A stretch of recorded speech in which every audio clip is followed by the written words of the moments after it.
조미는 인턴할 필요 없다입니다. 자, 앞으로도요, 이 탈원전 문제는 여러분하고 계속해서 찾아보도록 하겠습니다. 이게 엄청 중요한 문제이기 때문에. 자, 조민이 여러분도 잘 아시는 것처럼 국립중앙의료원 이 인턴에서 이제 떨어졌더라고요. 오늘 그 인턴 이렇게 보니까 조 씨는 없더라고요. 뭐 성을 갈진 않았겠죠.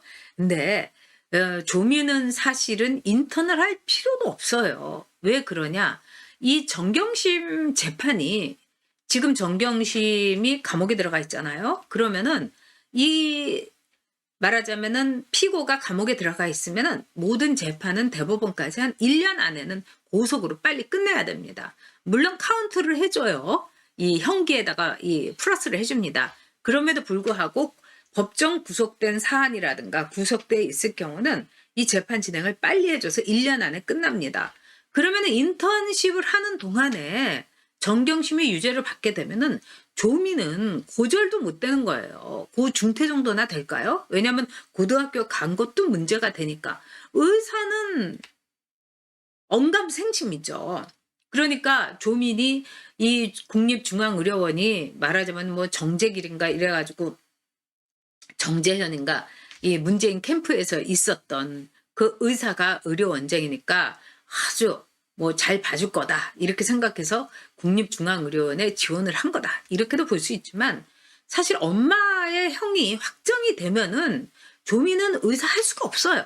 그러니까 얘가 그냥 그 즐겁게 맛집 탐방이나 하고 그다음에 먹부리는 거 좋아하니까 그렇게 사는 게 낫지. 아니면 차라리 에스테틱 하는 거를 배워가지고 네일샵을 차리든지 이게 살 길이지.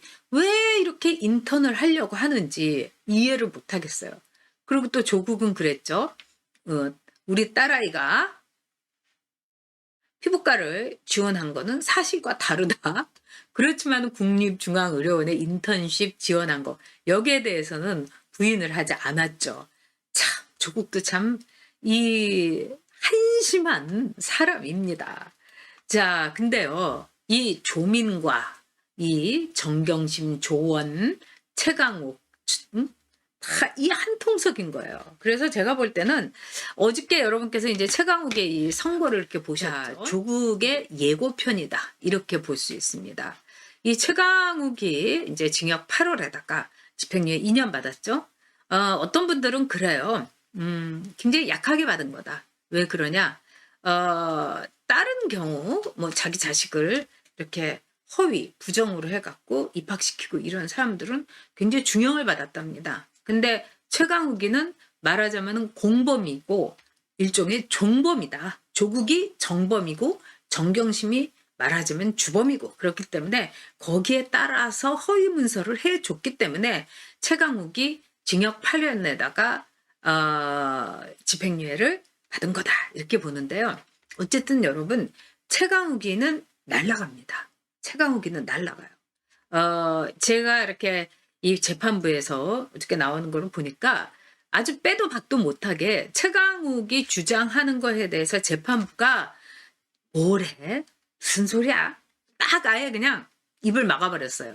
최강욱은 아주 웃기게 자기 자신을 말하자면은 이 디펜스를 했더라고요. 예를 들면 자기가 검찰 개혁을 너무너무 부르짖었기 때문에 검찰이 보복 기소를 했다. 그러니까 윤석열은 보복을 하는 조폭 깡패다. 이런 논리를 핀 거예요. 첫 번째가.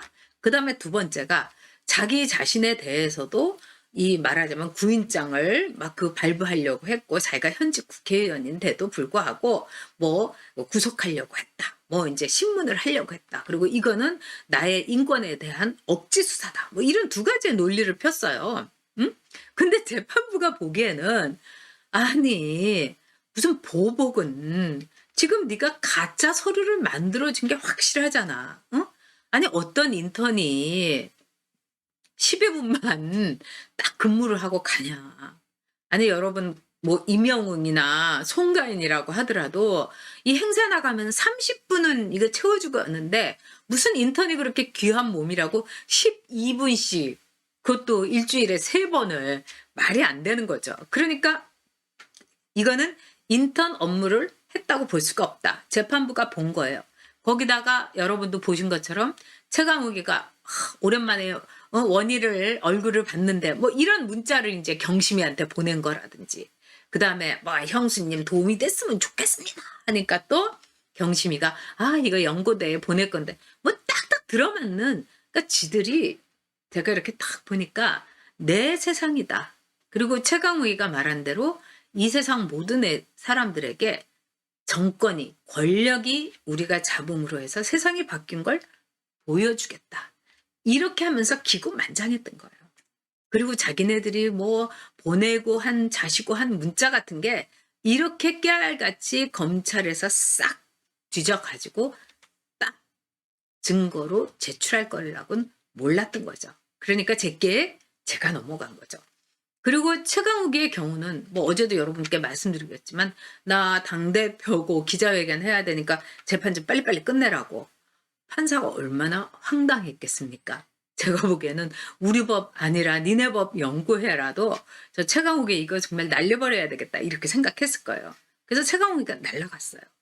자, 최강욱이가 날아가는 거는요. 최강욱이가 자기가 이제 항고를 하겠다. 그리고 자기의 논리를 펼쳐가지고 뭐 대법원까지 가서 자기가 의원직을 지켰다. 지킬 수가 없어요, 여러분. 그리고 이동재 기자 말하자면 허위 공표가 되는 거죠. 그것까지 합해갖고 기소가 이거 포함해갖고 3건이나 됐지 않습니까? 다른 것도 굉장히 무거워요. 그렇기 때문에 최강욱이는 여러분 100% 의원직 박탈됩니다. 막 기쁜 일이죠. 그 다음에 최강욱의 선거라는 거는 이제 조금 있다가 조국에 대해서도 이 재판에서 이제 판결이 내려지는데 똑같은 쌍둥이 케이스예요.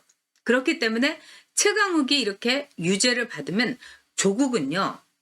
최강욱의 한 2배, 3배 정도 되는 유죄로 판결이 날 거예요.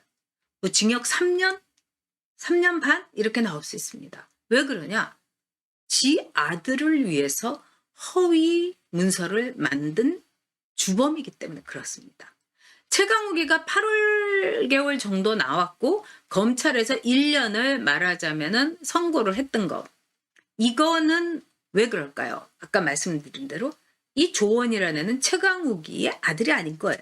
하지만 조원은 조국의 아들이에요. 이런 경우는 아버지로서 또 현직 대학 교수로서 또 엄중한 법무부 장관 민정수석으로서 말하자면 조국의 중죄를 재판부에서 물을 겁니다. 자, 어쨌든 최강욱과 조간에는 1심 동체로서 이제 길을 가는데 앞으로 정말 가시밭길만 갈 겁니다. 우리가 이렇게 영화 같은 거 이렇게 보면은요, 이 오디오도 굉장히 중요해요. 그러면은 어떤 주인공이 이렇게 막 그 풀밭이라든가 내지는 막 눈속을 이렇게 사반사반 이렇게 걸어가면은 주인공한테 뭐 좋은 일이 있고 주인공 일이 잘 풀릴 거다. 이렇게 볼 수 있죠. 그런데 주인공이 이렇게 저벅저벅 이렇게 자갈길 같은 거 내지는 돌길 같은 거를 거칠은 이 오디오를 이렇게 풍기면서 쫙 가게 되면은 그 주인공 앞날에 비극이 도래한다는 뭐 이런 이제 영화적 기법이 있어요. 그러니까 대부 같은 데서 이렇게 보면은 이 마이클 콜리오네가 이 알파치노가 이 자기 형을 이 죽게 만든 그 배신을 한 이 코니의 남편 이 제부를 말하자면 이 살려주는 척하고 딱 죽이죠. 그러면 그걸 딱 보고 나서 이 죽은 거를 확인을 하고 이제 걸어가는데 그때 자갈밭 소리가 척척척 납니다. 지금 최강욱과 조간에는 바로 자갈밭을 걷고 있는 거예요. 제가 볼 때는 이 부부는 같이 구속을 안 시켜요.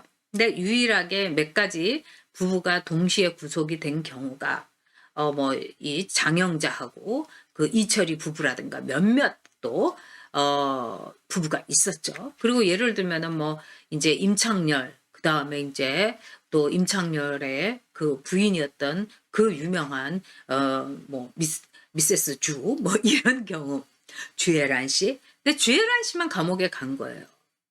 뇌물 이걸로요. 근데 조국과 정경심의 경우는 둘이 갈 가능성도 있다고 그러더라고요.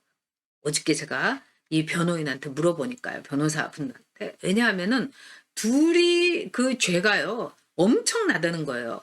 이 정경심의 경우도 한 12가지 정도 되고 조국도 9가지인가 10가지나 범죄 이 리스트가 있다는 거예요. 이러면은 너무 가짓수도 풍부하고 진짜 집어넣을 충분한 이 배경이 되고 있다.